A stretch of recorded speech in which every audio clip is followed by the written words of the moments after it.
Surati Jokowi, petani sawit minta larangan ekspor CPO dicabut.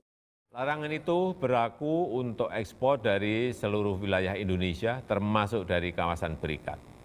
Larangan ini memang menimbulkan dampak negatif, berpotensi mengurangi produksi, hasil panen petani yang tak terserap. Petani kelapa sawit yang tergabung dalam Asosiasi Petani Kelapa Sawit Perkebunan Inti Rakyat (Aspekpir) mengirim surat terbuka kepada Presiden Joko Widodo, Jokowi. Isi surat terbuka berisi permintaan mencabut kebijakan larangan ekspor CPO dan produk turunannya. Surat tersebut dilayangkan Minggu, tanggal 15 Mei tahun 2022.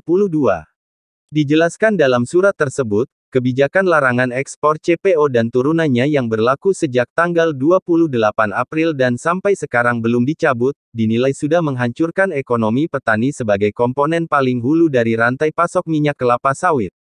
Kebijakan ini ibaratnya siapa yang berulah tetapi siapa yang harus menanggung. Petani sama sekali tidak tahu kenapa minyak goreng pernah langka, waktu itu petani juga sama dengan masyarakat Indonesia lainnya juga mengalami kesulitan mendapatkan minyak goreng. Tetapi larangan ekspor diberlakukan yang pertama kali terdampak adalah petani. Kami tidak tahu siapa yang makan nangka tetapi sekarang tangan kami penuh getahnya.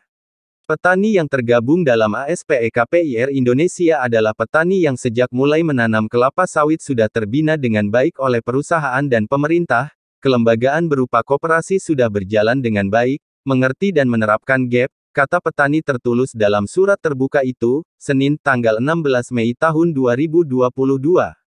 Petani juga menyampaikan berbagai akibat larangan ekspor CPO, diantaranya di mana tangki untuk memasok tandan buah segar TBS kelapa sawit sudah penuh dan hampir penuh. Apalagi, industri juga tidak lagi bisa menjual ceponya karena 70% pasarnya merupakan pasar ekspor. PKS tempat kami menjual TBS juga punya kebun sendiri sehingga dalam situasi seperti ini mereka memprioritaskan TBS dari kebun sendiri.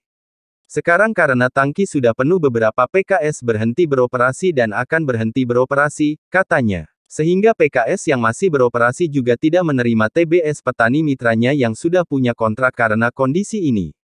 Saat ini harga sarana produksi juga naik tinggi sedang TBS tidak terjual. Sehingga petani sudah jatuh tertimpa tangga. Menurut para petani, kelapa sawit secara teknis agronomis buah matang harus segera dipanen. Kalau dibiarkan tidak dipanen maka tanaman akan rusak dan perlu waktu untuk memulihkannya. TBS harus segera masuk pabrik kalau tidak akan busuk dan CPO yang dihasilkan bermutu rendah. CPO yang terlalu lama disimpan di tangki timbun juga akan rusak sehingga tidak bisa memenuhi syarat untuk pangan. Dunia saat ini kekurangan minyak nabati dan Indonesia sebagai pemilik kebun kelapa sawit terbesar punya tanggung jawab memenuhi permintaan dunia ini sebagai bagian dari masyarakat internasional yang beradab.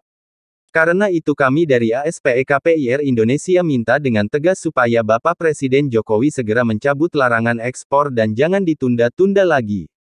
Kehidupan petani kelapa sawit jadi taruhan utama. Jangan sampai Bapak Jokowi punya legasi buruk sebagai presiden yang menghancurkan perkebunan kelapa sawit, ungkap petani. Mereka berharap, ke depan pemerintah harus mengatur secara ketat pemenuhan kebutuhan minyak goreng di dalam negeri dan menindak tegas pada perusahaan